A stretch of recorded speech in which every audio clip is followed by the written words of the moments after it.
ॐ हरिः ॐ श्रीगुरुभ्यो नमः।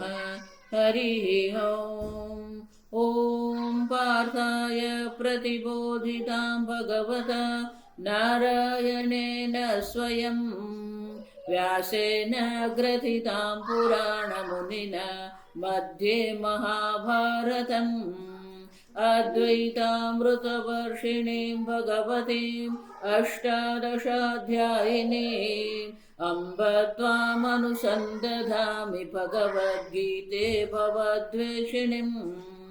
नमोऽस्तु ते व्यासविशालबुद्धे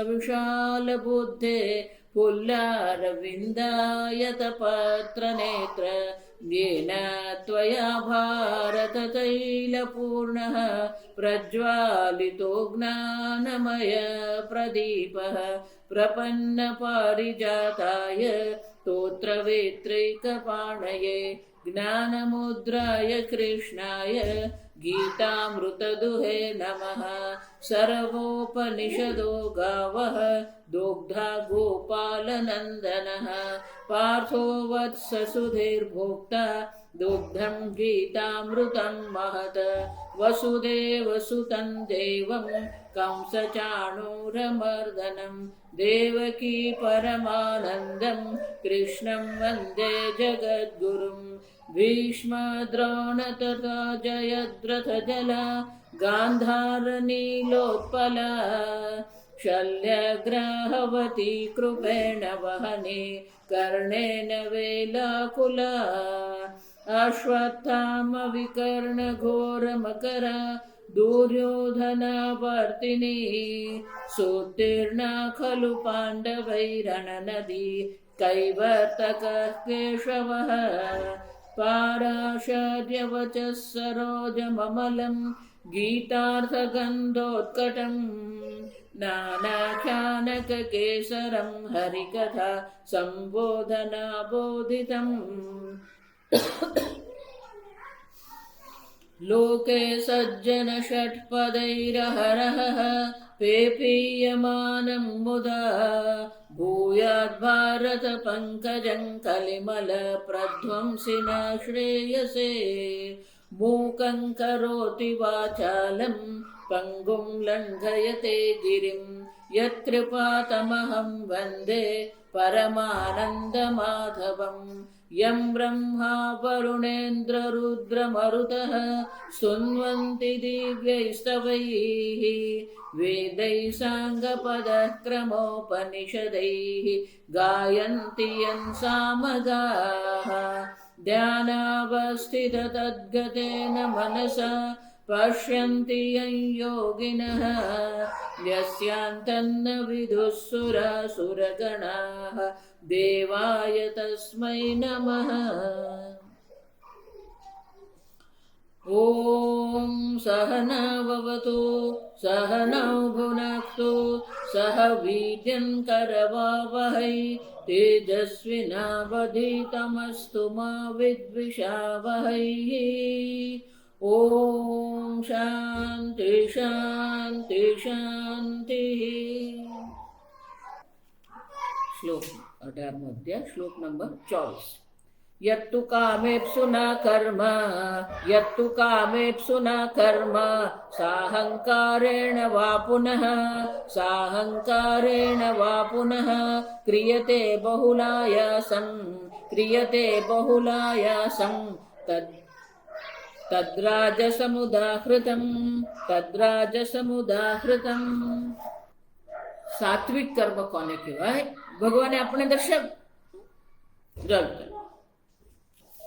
આ ફલ પ્રેપ્સુના અને કોઈ પણ વિશેષ આ સંસારની અંતર્ગત ધર્મ અર્થ કામની અંતર્ગત એટલે કોઈ વિશેષ પ્રકારના કર્મફળની પ્રાપ્ત કરવાની ઈચ્છા નથી। સંગરહિતઃ અરાગ દ્વેષકૃતઃ કોઈ પ્રકારના રાગ દ્વેષની ભાવના એનામાં રાગદ્વેષથી પ્રેરાયા વિના ધર્મયુક્ત જે કર્મ કરે છે સંગરહિત જે કર્મની પાછળ આસક્તિ નથી, જે કર્મ રાગ દ્વેષથી પ્રેરાઈને થતું નથી અને જે કર્મ માટે કોઈ પણ પ્રકારના કર્મફળની ઈચ્છા નથી. આ કર્મ કેવું છે? સાત્વિક કર્મ છે. હવે ભગવાન આપણને દર્શાવે છે રાજસિક કર્મ કોને કહેવાય. ત્યાં કીધું સંગરહિતા, અહીંયા કેવું છે? સંગ છે. ત્યાં કોઈ પ્રકારના ફળની ઈચ્છા નથી. આ ફલ પ્રેપ્સુના, અહીંયા કેવું છે? યત્તુ કામ પ્રેપ્સુના કામેપ્સુના. છંદ માટે શું કરવામાં આવે? પણ ઉપસર્ગનો પ્રયોગ કરવાનો. ઇપ્સુ, ઇપ્સુ એટલે કે જેને પ્રાપ્ત કરવાની ઈચ્છા.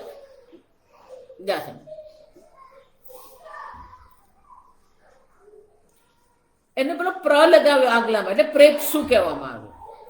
અહીંયા શું કીધું? કામેપ્સુના. ઈચ્છાથી શું કરો? કર્મફળની પ્રાપ્તિ કરવા, પોતાના ભોગ, કામ એટલે ભોગ, ભોગ ફળની પ્રાપ્તિની ઈચ્છાથી. સાહંકાર, અહંકાર સહિત જે કર્મ કરવામાં આવે છે એટલું જ નહીં. ક્રિયતે બહુલાયાસમ. તો કેટલાક લોકોને છે ને મહેનત કરવાની આદત પડી ગઈ. આ સમજવું. જે વસ્તુ સરળતાથી થતી હોય, જે વસ્તુ સહજતાથી થતી હોય, એમાં પણ એને પેલી મહેનત કરવાની આદત પડી જાય. મહેનત કરવાની એને એક આદત બની જાય.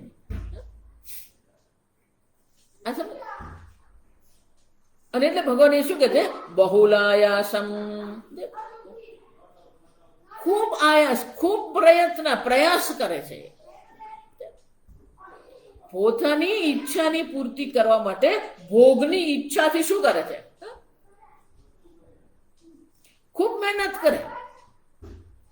યત્તદ્રાજ સમુદાહૃતમ. ભગવાન કહે છે આ રાજસિક કર્મ છે. શંકરાચાર્યજી કહે છે સાહંકારેણ ઇતિ ન તત્વજ્ઞાન અપેક્ષયા. શંકરાચાર્યજી કહે છે અહંકાર સહિત કરે છે. એનો શું થાય?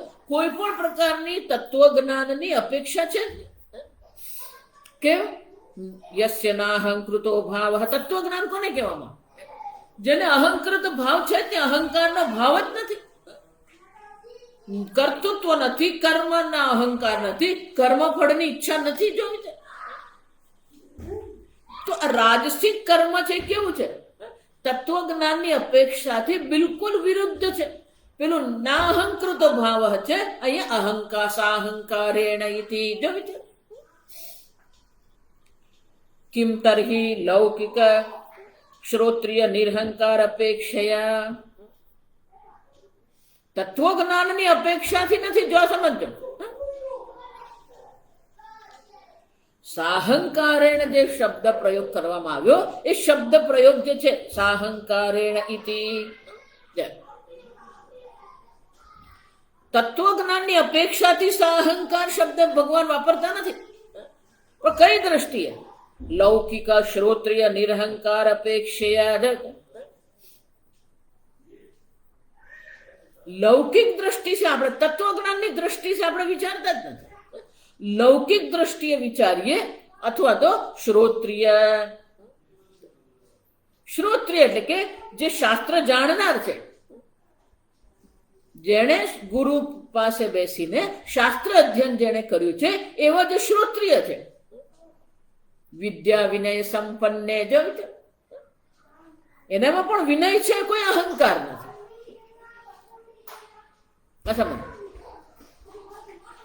જે લૌકિક દ્રષ્ટિ, જો લોકમાં પણ ઘણા લોકો એવા જોવા મળે, અનેક પ્રકારનું દાન કરતા હોય પણ એ ગુપ્ત જ રાખે. ક્યારેય કોઈ એવો અહંકાર નહીં રાખે મેં આટલું દાન કર્યું. ક્યારેય એ પ્રગટ નહીં કરે કે મેં આટલું કર્યું. તો લૌકિક દ્રષ્ટિએ પણ પેલા નિરહંકાર લોકો છે.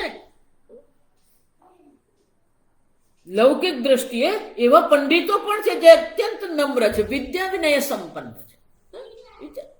એટલે શંકરાચાર્ય કહે છે પેલો સાહંકાર શબ્દ જે છે એ પેલો નાહંકૃતિ ભાવ જે છે એને સાથે એની અપેક્ષા નથી. સાહંકાર પણ કઈ દ્રષ્ટિએ છે?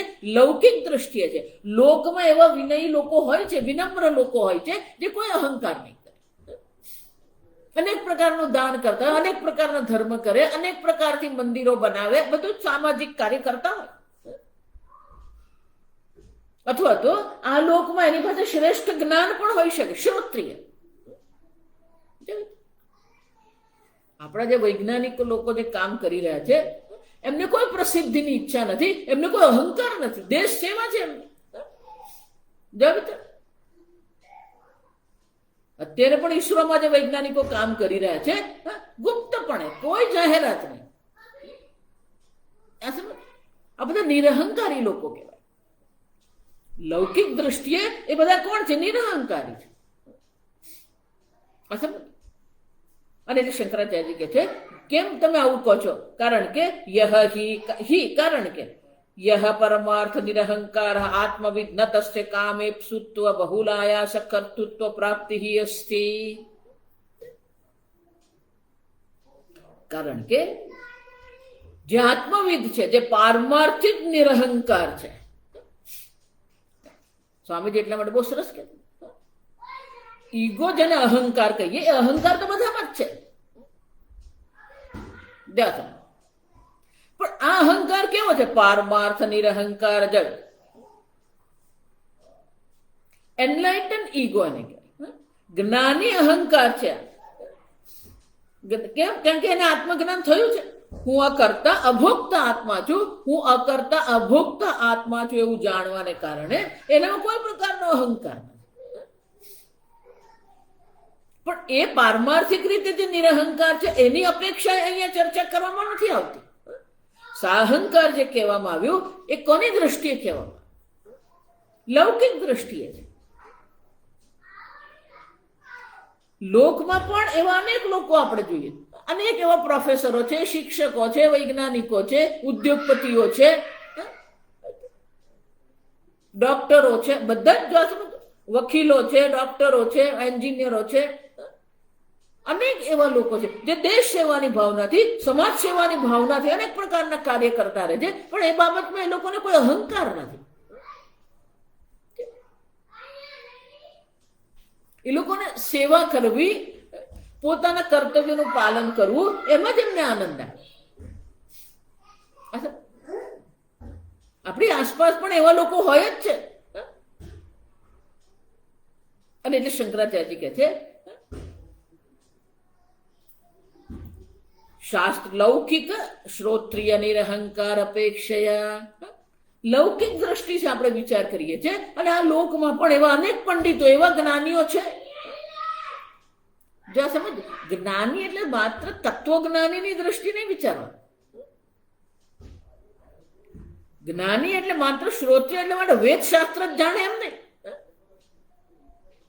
વેદશાસ્ત્રની અંતર્ગત પણ આ બધા અનેક વિષયો છે જ, અપરા વિદ્યા છે જ. માત્ર કર્મકાંડ અપરા વિદ્યા નથી. જો સમજો, લોકોએ એવું વેદને તો મર્યાદિત કરીને રાખી દીધું. તમે વેદને જુઓ, વેદના ઉપવેદ, ધનુર્વિદ્યા તમે જુઓ, સ્થાપત્ય વિદ્યા તમે જુઓ, ગંધર્વ વિદ્યા જુઓ, આ બધા ઉપવેદ છે. આયુર્વેદ, ગંધર્વ વેદ, ધનુર્વેદ, તો એના પણ બધા જાણકારો છે. વેદ એટલે માત્ર કર્મકાંડ ને યજ્ઞ જ છે ને, સ્વાહા સ્વાહા માત્ર વેદ નથી.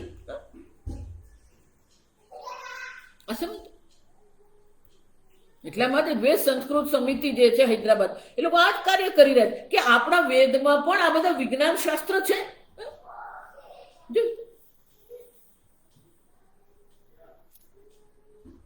પણ આપણા મગજમાં જો આપણા મગજમાં એવું નાખી જ દીધું છે કે આ વિજ્ઞાનનો વિકાસ જે છે માત્ર ને માત્ર યુરોપમાં કરવામાં આવે નહીં.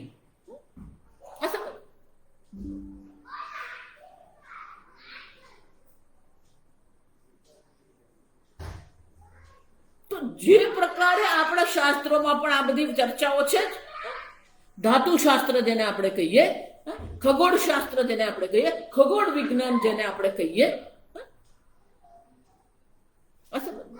યુદ્ધ નીતિ જેને કહેવામાં આવે, અસ્ત્ર શસ્ત્ર જેને કહેવામાં આવે, આ બધા પણ શાસ્ત્રો છે. જો શંકરાચાર્ય શું કહી રહ્યા છે? શ્રોત્રિય એટલે માટે વેદાંત ભણે એટલે શ્રોત્રિય નહીં બની જાય. વેદશાસ્ત્રના જાણકાર છે, દરેક પોતાની શાખામાં કુશળ છે. પણ આવા લોકો કેવા હોય છે? નિરહંકારી. એટલે મેં તમને વકીલો પણ હોય, એન્જિનિયર પણ હોય, ડોક્ટર હોય, ઉદ્યોગપતિ હોય, હવે અનેક જ્ઞાની લોકો આપણી આજુબાજુ, પણ એમને એ જ્ઞાન માટે કોઈ અહંકાર નથી. તો એ બધા નિરહંકારી લોકો જે છે એની દૃષ્ટિએ આ રાજસિક કર્મ જે છે શું કહેવાય? સાહંકારેણ વિચાર. કેમ? કારણ કે પરમાર્થ નિરહંકાર છે, એને તો કોઈ લાગતું ઓળખતું જ નથી. અહીંયા સમજો. કેમ? કારણ કે પારમાર્થિક જે નિરહંકાર જે છે, કામ પ્રેપસુ બહુલાયાસ કર્તૃત્વ પ્રાપ્તિ નાસ્તિ, એને આ ભોગની તો કોઈ ઈચ્છા જ નથી. આત્મની એવા આત્મના તુષ્ટ, એને કયા ભોગની ઈચ્છા છે? કયા ભોગની ઈચ્છા માટે કર્મ કરશે? અથવા તો કયો પ્રયત્ન કરશે? બહુલાયા, શંકરાચાર્ય કહે છે એ જે જ્ઞાની જે છે એમાં અનેક કર્મફળ ભોગની ઈચ્છા સંભવ નથી. એને માટે અનેક આયાસ કરવાની સંભાવના છે જ નહીં. કર્તૃત્વ પ્રાપ્તિ, પેલું કર્તૃત્વ જ નથી. કર્તૃત્વ હોય તો પેલું બહુલ આયાસ હોય, કર્તૃત્વ હોય તો પેલું ભોગની ઈચ્છા હોય, ભોગતૃત્વને કારણે. આ સમજો. કર્તૃત્વ છે તો પછી અનેક પ્રકારની મહેનત પરિશ્રમ કરશે. ભોગતૃત્વ છે તો પછી પેલા અનેક પ્રકારના કર્મફળ ભોગની ઈચ્છા કરશે. એને શંકરાચાર્ય કહે છે અહીંયા સાહંકાર શબ્દનો જે પ્રયોગ કરવામાં આવ્યો છે એ લૌકિક નિરહંકારી લોકોની દ્રષ્ટિએ છે, પારમાર્થિક નિરહંકારીની દ્રષ્ટિએ નથી. સાહંકારેણ વા પુનઃ. કેમ? સાત્વિકસ્ય અપી કર્મણઃ અનાત્મવિત સાહંકાર કરતા કિમુત રાજસ્તામસયોહો. શંકરાચાર્ય કહે છે સાત્વિક કર્મ કરનારો જે કરતા જે છે એ આત્માને જાણતો નથી, અનાત્મવિત છે. સાહંકર્તા કિમ ઉત. સાત્વિક કર્મ કરનારો જે છે એનામાં પણ પેલો અહંકાર તો રહેવાનો જ છે, હું સાત્વિક જીવન જીવું છું. એટલે શંકરાચાર્ય કહે છે પણ સાત્વિક કર્મ કરનારમાં પણ થોડો ઘણો અહંકાર હોય છે, તો પછી રાજસિક અને તામસિક કર્મમાં તો પૂછવાનું છું કેમ યુદ્ધ? આપણી આસપાસ એવા પણ લોકો છે સતત પોતાનું પ્રદર્શન કરતો રહે, મેં આમ કર્યું, મેં પેલું કર્યું, મેં અત્યંત અહંકાર.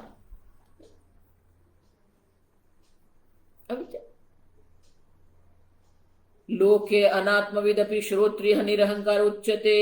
કેમ?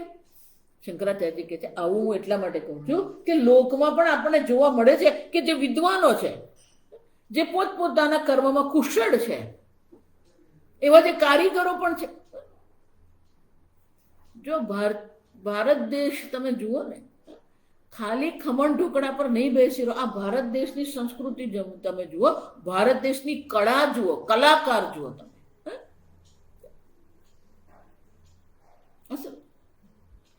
ચાદરની દ્રષ્ટિએ જોઈએ, સાડીની દ્રષ્ટિએ જોઈએ, કપડાની દ્રષ્ટિએ જોઈએ, શણગારની દ્રષ્ટિએ અનેક પ્રકારના કુશળ લોકો છે, અનેક પ્રકારના કારીગરો છે, અનેક પ્રકારના કામ કરી રહ્યા છે. આ ગાલીચો જે બનાવવામાં, કાર્પેટ, જે રીતે એ લોકો ગાલીચો બનાવે, જે રીતે ગાલીચાની એ લોકો ડિઝાઇન બનાવતા હોય છે, એટલી સરસ મજાની કારીગરી. એ શંકરાચાર્ય કહે છે આત્મજ્ઞાન ન હોવા છતાં પણ નિરહંકાર ઉચ્યતે. એટલે કે છે લોકમાં આપણે આવું બોલીએ અયમ બ્રાહ્મણ નિરહંકાર. આ બ્રાહ્મણ છે પણ બિલકુલ બહુ સરળ છે. આપણે એવું કહીએ ગુજરાતી ભાષામાં શું કહેવાય, બહુ સરળ સીધા માણસ છે. આ બહુ સીધા સરળ માણસ છે. આ લૌકિક નિરહંકારની દ્રષ્ટિએ કહેવામાં આવે છે કે આ બધા સાહંકાર છે. તસ્માત તદપેક્ષા એવ સાહંકારણ વા ઇતિ ઉક્ત. શંકરાચાર્ય કહે છે આવા લૌકિક જે નિરહંકારી લોકો છે એ લોકોની અપેક્ષા અહીંયા કહેવામાં આવે છે કે આ જે કર્મ કરવામાં આવી રહ્યું છે એ અહંકાર સહિત કર્મ કરવામાં આવે.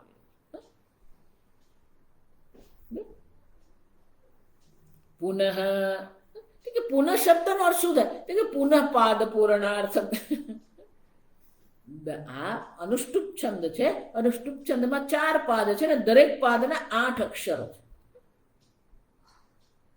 એટલે પેલો 8 અક્ષર એટલે કે પાદ એટલે ચોથો ભાગ.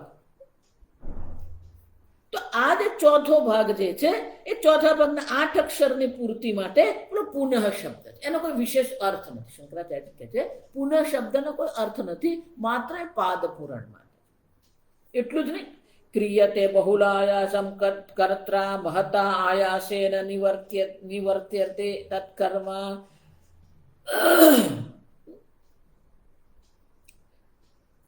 ખૂબ પરિશ્રમ કરીને, ખૂબ મહેનત કરે.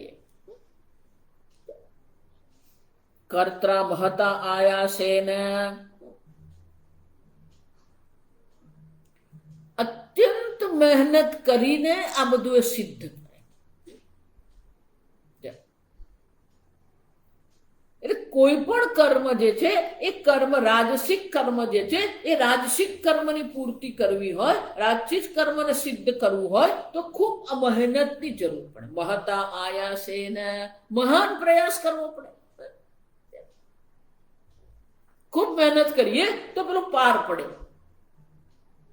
એટલે શંકરાચાર્ય કહે છે જેમાં આ પ્રકારથી ખૂબ પ્રયત્ન રહેલો છે, જેમાં વિશેષ ભોગની ઈચ્છા છે અને જે અહંકાર સહિત કરવામાં આવે છે એને રાજસિક કર્મ કહેવાય. મોટે ભાગે આપણે બધા રાજસિક કર્મ જ હોય. આપણને એટલો બધો અહંકાર હોય ને. જો હંમેશા જ્ઞાનની દ્રષ્ટિએ જો તમને અહંકાર હોય તો માત્ર શંકરાચાર્યજીનું જે જ્ઞાન છે ને એને જ આપણે યાદ કરીએ ને તો આપણું જ્ઞાન તો કંઈ જ નહીં કહેવાય. પેલું સાગરના એક ટીપા જેવું આપણું જ્ઞાન નથી.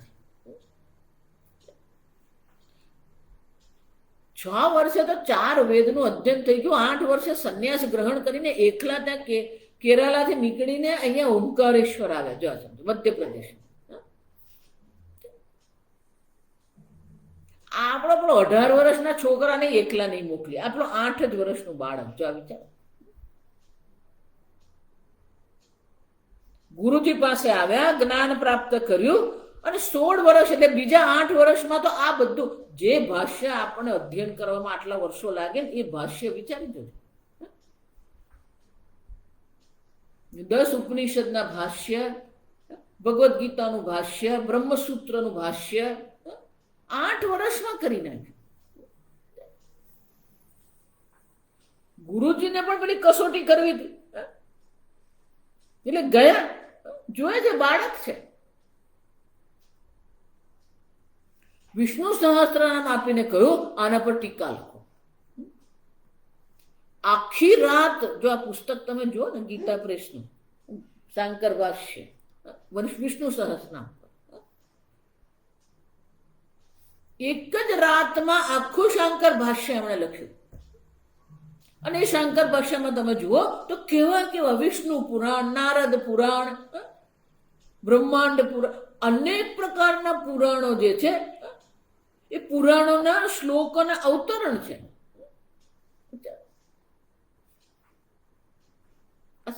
આપણે આ ભગવદ્ ગીતાના 700 શ્લોક એ પૂરેપૂરા આપણને કંઠસ્થ થતા.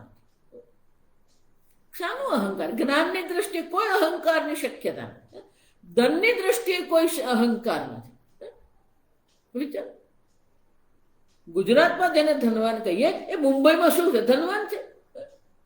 વિચાર, અને મુંબઈનો જે ધનવાન છે એ ન્યુયોર્કમાં ધનવાન છે. કઈ નથી એના પૈસા. આ સમજો. દરેક દ્રષ્ટિએ જોવાનું છે. જ્ઞાનની દ્રષ્ટિએ અહંકાર કરવાની જરૂર નથી. આપણી કુશળતાની દ્રષ્ટિએ કોઈ અહંકાર કરવાની જરૂર નથી. આપણા ધનની દ્રષ્ટિએ આપણે અહંકાર કરી શકીએ. આપણા કર્મની દ્રષ્ટિએ કોઈ અહંકાર નહીં. કેમ? 16 વર્ષે આ બધું કર્યા પછી બાકીના 16 વર્ષમાં સંપૂર્ણ ભારત વર્ષ, જો સમજો ત્યારનું ભારત વર્ષ એટલે એમાં આ બધું આવી ગયું. સમજો, અફઘાનિસ્તાન, પાકિસ્તાન, ભૂતાન, નેપાળ, તિબેટ, આવી તો અહીંયા આ બાજુ જો તમે મ્યાનમાર, બધું જ આવી. જાવા સુમત આ બધું જ ત્યાં આવા વિશાળ ભારત વર્ષમાં 3 વાર અને 16 જો પદયાત્રા કરી 3 વાર. એમનું કર્મ, એની સામે આપણું કર્મ કેટલું.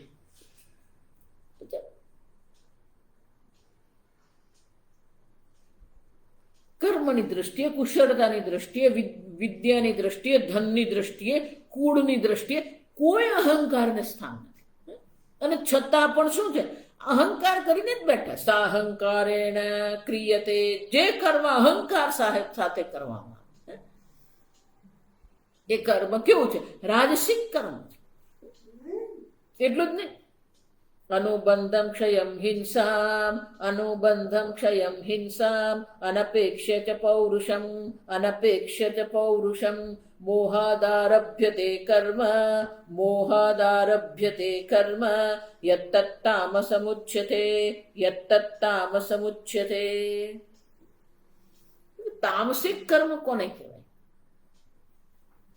અનુબંધમ ક્ષયમ હિંસામ, અનપેક્ષ્ય ચ પૌરુષમ.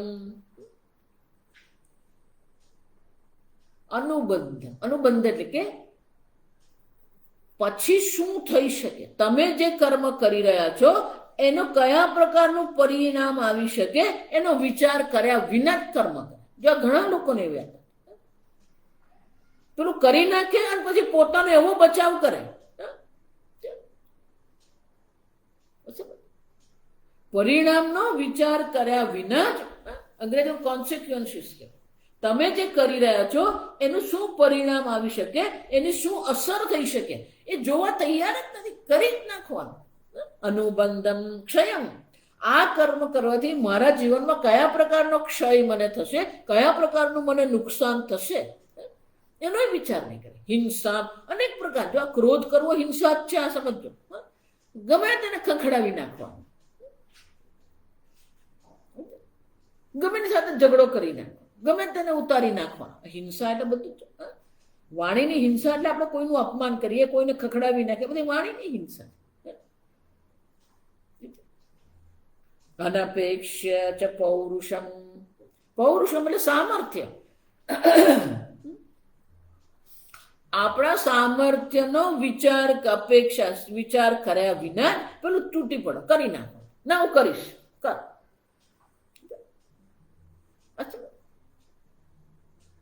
પરિણામ એનું શું આવી શકે, આપણા જીવનમાં કેટલું નુકસાન થઈ શકે. આપણે પોતાને જ સામર્થ્યનો વિચાર કર્યા વિના જ મોહાદ આરભ્યતે યત કર્મ, જે કર્મનો આરંભ કરવા મોહને કારણે. અનુબંધમ પશ્ચાત ભાવી યદ વસ્તુ સહ અનુબંધ ઉચ્યતે. અનુબંધ એટલે પછી શું થાય, આ કર્મ કર્યું તેનું પરિણામ શું આવી શકે. જો હું તમને વારંવાર કહું, ભલે તમને એવું લાગે કે તમારું કર્મ નાનું છે, પણ એ નાના કર્મનું પણ કર્મફળ વિશાળ હોઈ શકે. ક્ષયમ, નુકસાન થઈ શકે તમને. જો એટલે મહાભારતમાં કહેવામાં કે ભલે પેલો કંકણ, એમ કહે કંકણ એટલે નાનો કાંકરો, જાય આપણને એમ લાગે કે આ કાંકરો નાનો છે, એ શું કરી શકે.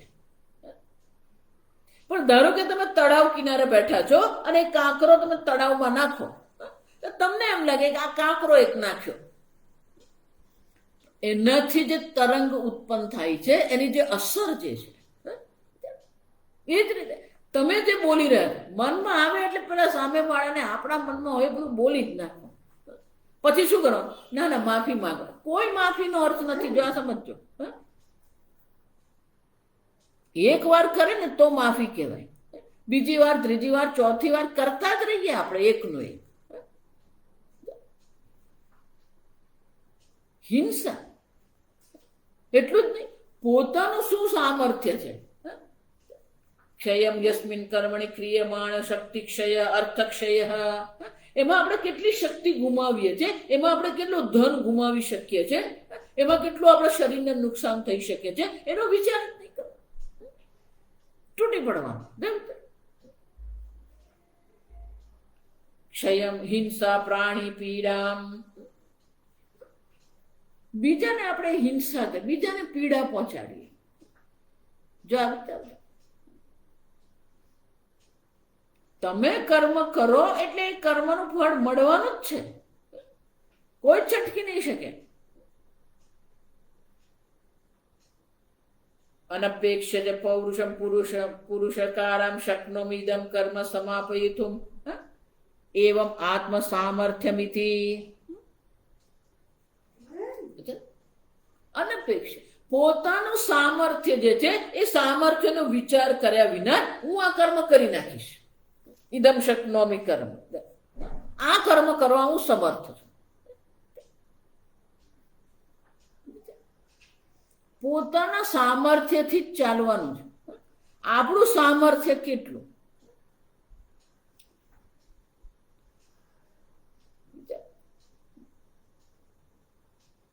સ્વામીજી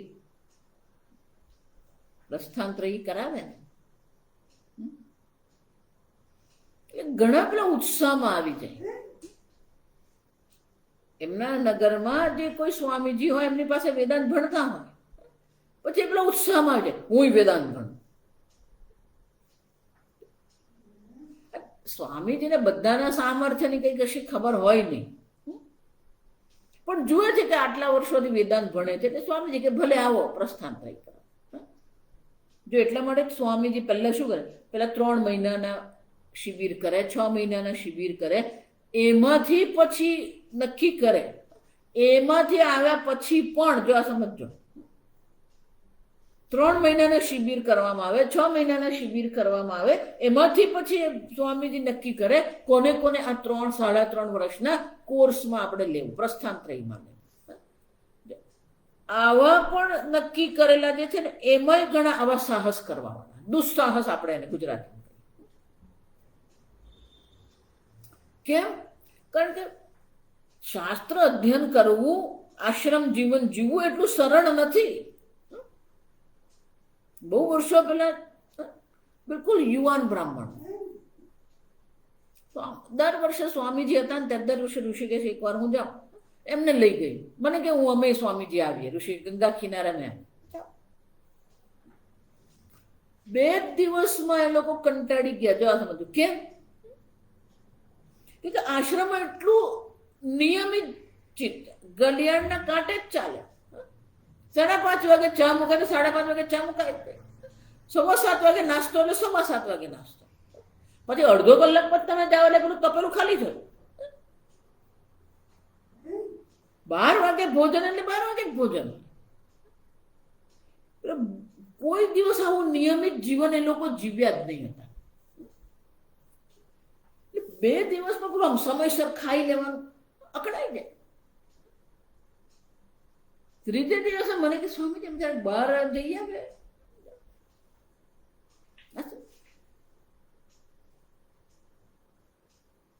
ઘડિયાળને કાંઠે જીવન જીવવું એ બહુ અઘરું છે. એટલું જ નહીં,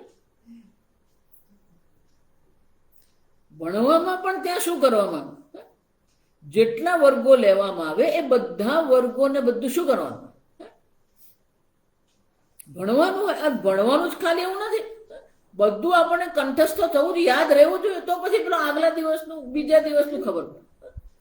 આજે જે ભણ્યા એ જો સરખું નહીં સમજ્યા હોય તો પછી કાલે જે કહેવામાં આવે તમે ક્યાંથી સમજવા. ભગવદ્ ગીતાના વર્ગ હોય, વેદાંત ઉપનિષદના વર્ગો હોય, વ્યાકરણના વર્ગો હોય, વેદ પાઠના વર્ગો હોય,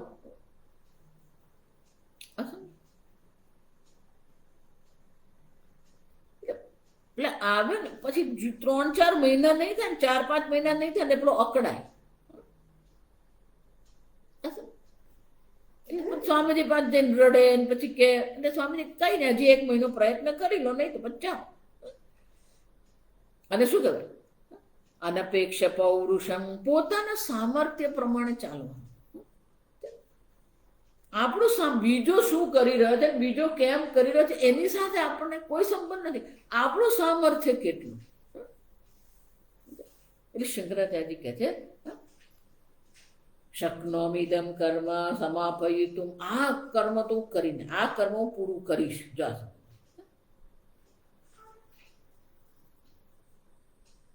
પણ આ બધું કેવી રીતે? મોહાત. જો સમજો, મોહને કારણે અવિવેકી છે.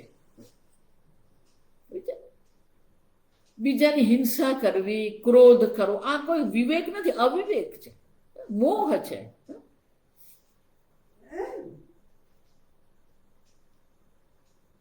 હા, આવા પ્રકાર અનુબંધમ ક્ષયમ હિંસા અનપેક્ષ પૌરુષમ મોહાદારભ્યતે યત કર્મ તત્તામસમ ઉદાહૃતમ. આવા પ્રકારના જે કર્મ છે બધા તામસિક કર્મ. માત્ર આધ્યાત્મિક જીવનની અહીંયા ચર્ચા નથી. આ સમજો, લૌકિક જીવનમાં એવું જ હોય છે. અનેક પ્રકારના પરિબળોની ગણતરી આપણે કરવી પડે અને એને આધારે આપણું આર્થિક રીતે આપણું સામર્થ્ય કેટલું છે, શારીરિક સામર્થ્ય કેટલું છે, બૌદ્ધિક સામર્થ્ય કેટલું છે, એનું કોઈ પ્રકારે પણ ગણતરી કર્યા વગર જ પેલો ધંધો ચાલુ કરી દે. પણ તમને એ ધંધામાં કેટલું નુકસાન થઈ શકે અને નુકસાન થઈ શકે તો એને સરભર કેમ કરવું એનો વિચાર કર્યો નહીં.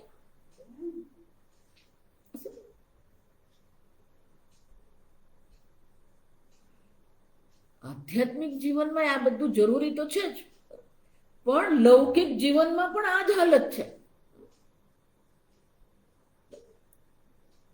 પોતાનું સામર્થ્ય કેટલું, પણ એ સામર્થ્ય બહારનું થઈ જાય ને પછી લોકોમાં જે પલાયન બુદ્ધિ આવે ને, આ બહુ વસ્તુ સમજો. મનોવિજ્ઞાનની દ્રષ્ટિએ વિચારીએ ને, એટલે જયારે નહીં થાય ને પછી એવા એ લોકો બહાના કાઢતા અથવા તો એવી પલાયનવાદ એ લોકો વાપરે. છટકબારી આપણે ગુજરાતીમાં બધી આમ કરે ને પેલું. આશ્રમમાં એવું જ હોય. આશ્રમ જીવન એમને માટે યોગ્ય નથી. પણ પેલું એક વાર પેલો બાવો બની ગયો પછી કરવાનું શું? બાવો બની ગયો પણ બાવાનું જીવન જે સાધુ જીવન છે એ પ્રકારે જીવવાનું એનું સામર્થ્ય નથી. એટલે પછી પેલું એવું બધું જાત જાતના પલાયનવાદ ચાલતા હોય. જો એટલા માટે કહું, આશ્રમ ગ્રહસ્થો માટે છે જ નહીં. આશ્રમ કોને માટે છે?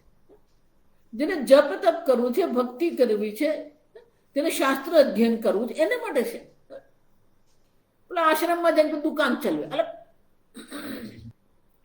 બધા તમે ઋષિકેશ ને હરિદ્વાર બધા આશ્રમમાં જઈને જુઓ ને તો ખબર પડે તમને. ભક્તિયુક્ત જીવન જીવવું, સાધના કરવી, ધાર્મિક જીવન જીવવું, આધ્યાત્મિક જીવન તો અઘરું જ છે. અહીંયા તો એની ચર્ચા લૌકિક જીવનની જ આપણે વાત કરીએ. લૌકિક જીવનમાં આવું જોવા મળે જ છે આપણને. આપણું ધનની દ્રષ્ટિએ કેટલું સામર્થ્ય છે એનો આપણે વિચાર કર્યા વગર ચાલતા હોઈએ. આ બધા કર્મ કેવા છે? તામસિક કર્મ. જો આજકાલના મા બાપો પણ આ જ કરી રહ્યા છે. એના બાળકનું સામર્થ્ય શું છે અથવા એના બાળકને શું ગમે છે એનો વિચાર જ નહીં કરે. કે મોહ, અવિવેક છે આ બધા. અવિવેકને કારણે પછી આવું થતું જ રહે. આ બધા તામસિક કર્મ.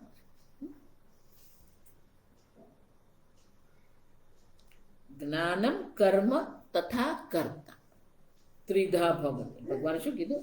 જ્ઞાન, કર્મ અને કર્તા ત્રણ પ્રકારના. ત્રણ પ્રકારના જ્ઞાન ભગવાને આપણને બતાવ્યા, ત્રણ પ્રકારના કર્મ આપણને બતાવ્યા. હવે સાત્વિક કર્તા કોને કહેવાય? એ સાત્વિક કર્તા કોને કહેવાય એ ભગવાન હવે આ 26ના શ્લોકમાં દર્શાવે. આપણે શ્લોક વાંચીએ. મુક્ત સંગો ન હંવાદી, મુક્ત સંગો ન હંવાદી, ધૃત્યુત્સાહ સમન્વિત, ધૃત્યુત્સાહ સમન્વિત, સિદ્ધ સિદ્ધ્યોર્નિર્વિકાર, સિદ્ધ સિદ્ધ્યોર્નિર્વિકાર, કર્તા સાત્વિક ઉચ્યતે, કર્તા સાત્વિક ઉચ્યતે.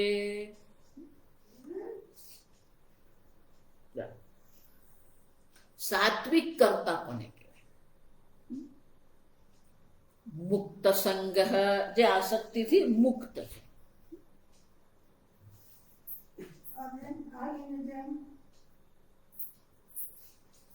મુક્ત પરિત્યક્ત સંગઃ યેન સહ મુક્ત સંગઃ, તેને સર્વ પ્રકારની આસક્તિઓનો ત્યાગ કરી. અનહમવાદી ન અહમ વદનશીલ. અહમવાદી, અહમ પોતાની ચર્ચા જે કરતો, પોતાનું જ બતાવતો રહે. અહમ વદનશીલ, બધે જ પેલું હું અને હું જા.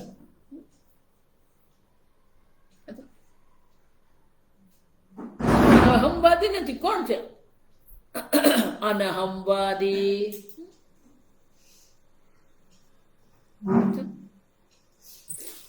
આત્મકેન્દ્રિત નથી, સ્વાર્થી નથી જતો.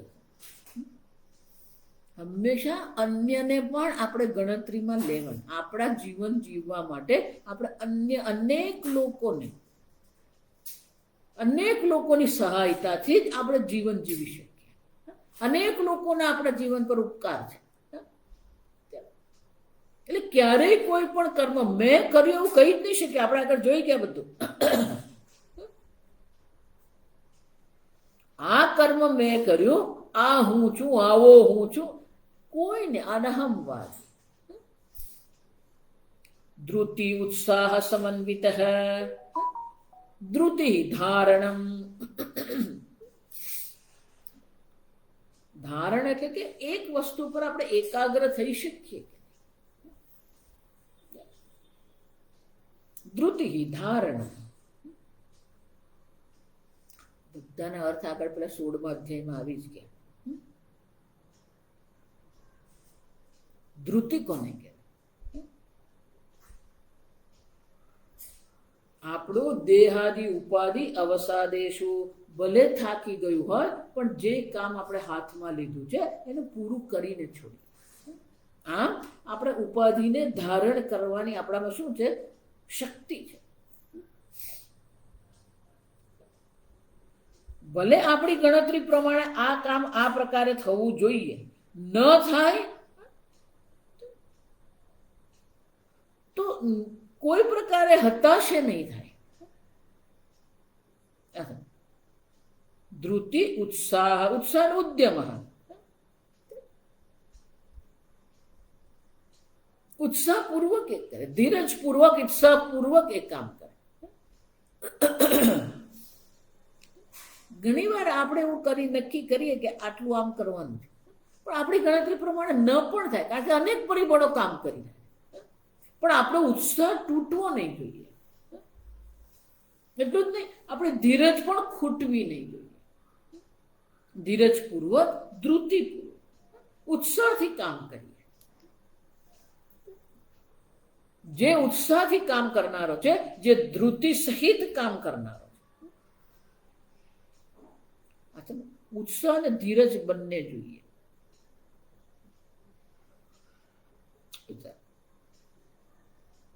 હંમેશા ઉત્સાહમાં આપણે રહીએ કે કોઈ પણ કર્મ કરવા હંમેશા તૈયાર. ઉત્સાહ. ધૃતિ ઉત્સાહ સમન્વિત. સિદ્ધ સિદ્ધ્યો નિર્વિકાર. સિદ્ધિ મળી કે અસિદ્ધિ મળી, નિર્વિકાર. ક્રિયમાણસ્ય કર્મણ ફલ સિદ્ધો અસિદ્ધો ચ સિદ્ધ સિદ્ધ્યો નિર્વિકાર. કેમ? કેવલમ શાસ્ત્ર પ્રમાણ પ્રયુક્ત ન ફલ રાગાદિના યહ સહ નિર્વિકાર. તો કે નિર્વિકાર કોને કહેવાય? કર્મનું આપણું ધારેલું ફળ મળી પણ શકે, ન પણ મળી શકે. જો એટલા ધંધો જે કરવાનો, વ્યાપાર જે કરીએ ને, એમાં પેલી નુકસાનની નિષ્ફળતાને જેટલા પણ કારણો છે ને એને પણ ગણતરીમાં લેવામાં આવે. જે માણસ નિષ્ફળતાને પણ ગણતરીમાં લઈને ચાલે ને એને ઉત્સાહ. આવું થઈ શકે, જો ગણતરીમાં લેવું જ પડે. કારણ કે બધું જ આપણું ધારેલું થાય એવું સંભવ જ નથી. અને આપણે જોઈએ એવું જ હોય એવું પણ સંભવ નથી.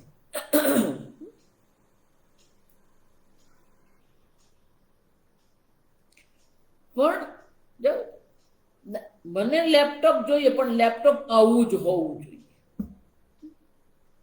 બધું આપણું ધારેલું થયું છે, પણ લેપટોપ જે પ્રયોજનથી લીધું એ પ્રયોજન તો સિદ્ધ થાય છે ને, પણ ભલે જેવું હોય.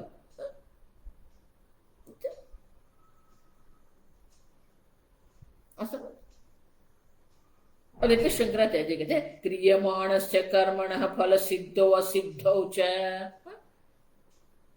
આપણે જે કર્મ કરી રહ્યા છે એ કરી રહેલા કર્મ જે છે એ કર્મને કર્મફળની સિદ્ધિ થઈ શકે, કર્મફળની અસિદ્ધિ પણ હોઈ શકે. એટલે પૂજ્ય સ્વામીજી બહુ સરસ કે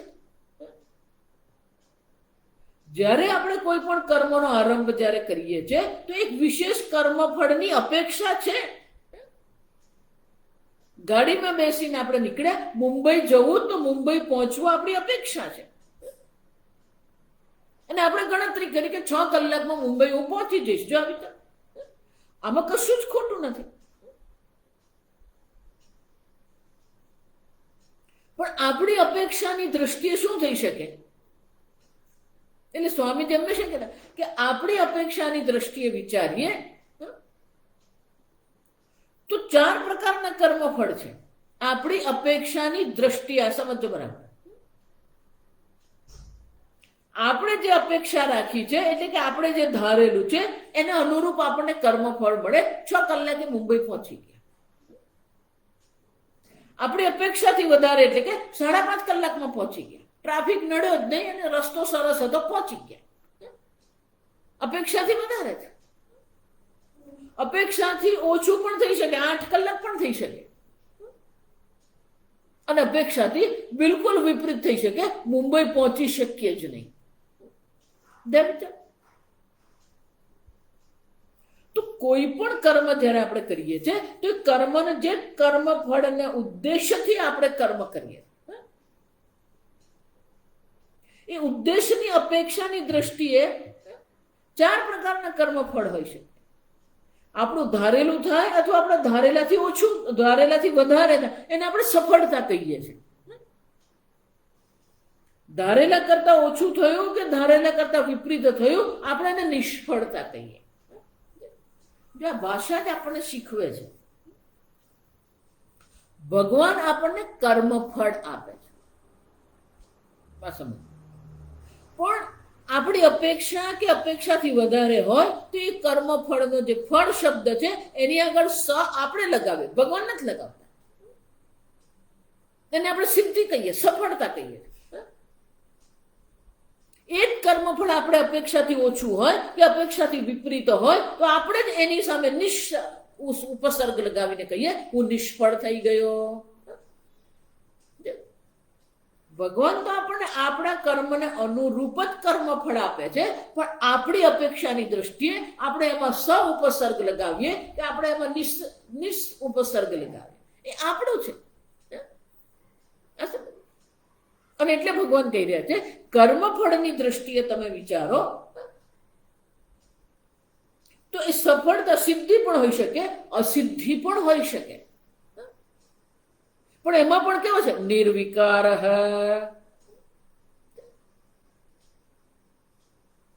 બધું જ આપણું ધારેલું થાય એવું સંભવ જ નથી.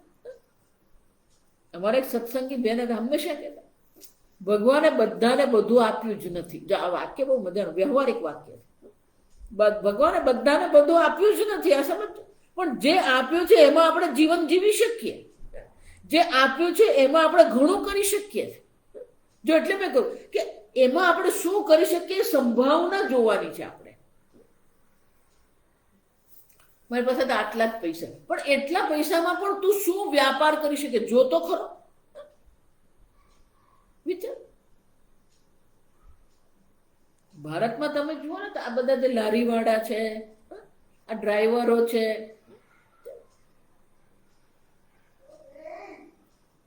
પેલો સમોસા વાળો, પેલો પકોડા વાળો,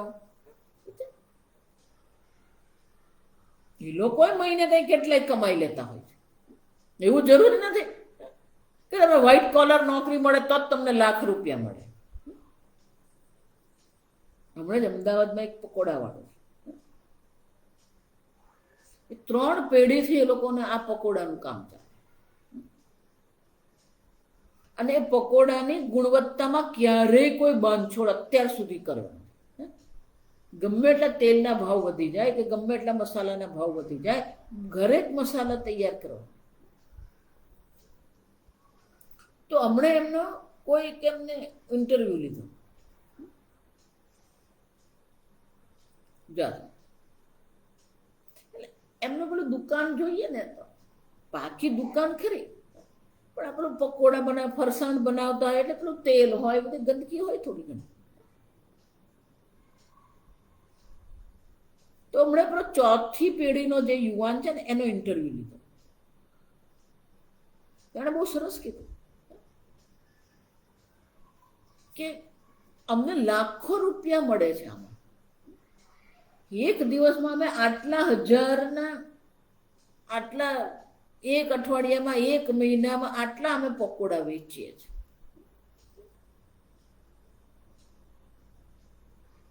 આ વિચારી છે.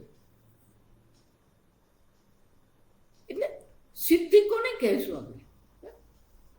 કોને અસિદ્ધિ કહીશું? આપણી પાસે જે છે, જે ઉપલબ્ધ છે, એમાં રહીને આપણે કરીએ, એમાં પણ આપણે સિદ્ધિ મેળવી શકીએ. બહુ વર્ષો પહેલા મુંબઈને આપણે લોકલ ટ્રેન આવે, એમાં પેલો સમોસા આવે, સમોસા વેચે, અને બહુ નમ્ર માણસ, બહુ પ્રેમાળ માણસ, બહુ પ્રેમથી બધાની સાથે વાત. તો એક વાર પેલો એક ઉદ્યોગપતિ ત્યાં બેઠો જતો હતો, એને જોયા સમોસા વેચે, અને પ્રસન્ન એકદમ આનંદથી, વ્યવસ્થિત કપડાં પહેરેલા, બધું વ્યવસ્થિત. એટલે પેલું સ્ટેશન વિરાર આવવાનું ને એટલે પેલો બેઠો, એટલે આણે પૂછ્યું તું સમોસા કેટલા વેચે? એટલે સમોસા વાળા કે સાહેબ તમને શું લાગે છે કે તું આ સમોસા, જો ઘણા વર્ષો પહેલા, કે આ સમોસા તું 10 રૂપિયામાં વેચે, હવે તને કેટલા મળે? અને તું દિવસના આ રીતે ફરીને દિવસના તું કેટલા સમોસા વેચી શકે? કે સાહેબ હું તમને કહીશ ને તમે માનશો નહીં, કે મુંબઈમાં મારી પાસે 3 ફ્લેટ છે, મારી પાસે એક લક્ઝરી ગાડી છે. તો પછી આ છોડ ને, આ બીજું કરો, બીજું શું કામ કરો? આમાંથી જ તો મને મળ્યું. જો વિચારી, જે કામને આપણે નાનું ગણીએ છીએ, વિચારી, સિદ્ધિ કોને કહેશો તમે? સમજાય છે?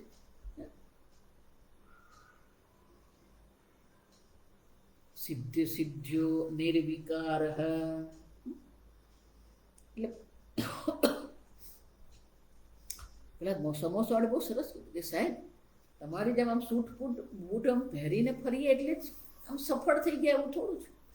અમે બહુ આનંદથી જીવન જીવીએ. આ મારો વ્યાપાર, તમે તમારો ધંધો કરો, હું મારો ધંધો કરું. મારો પરિવાર છે, મારી પાસે ફ્લેટ છે, મારી પાસે ગાડી છે. તમે આ રીતે મહેનત કરો છો, હું આ રીતે મહેનત કરું છું. કોઈ પણ કામને હલકું નહીં ગણવાનું. આપણે પેલું મગજમાં એવું બધું આમ નક્કી કરી રાખેલું છે, આમ જ હોવું જોઈએ, આમ જ હોવું જોઈએ, તો જ મારું સિદ્ધિ.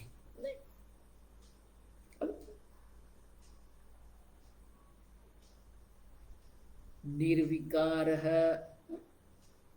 અસિદ્ધિની ગણતરી કરવાની જ છે આપણે. જો એટલા માટે હંમેશા હું કહું બધાને, ખાસ કરીને યુવાનોને, કે હંમેશા તમારી પાસે એક વૈકલ્પિક યોજના હોવી જોઈએ જીવન માટેની. આ સમજો બધા જ, માત્ર આર્થિક દ્રષ્ટિએ જ નહીં, જીવનની દ્રષ્ટિએ પણ. કારણ કે જીવનમાં ગમે ત્યારે ગમે તે થઈ શકે, તો એક વૈકલ્પિક યોજના આપણી પાસે હોવી જ જોઈએ.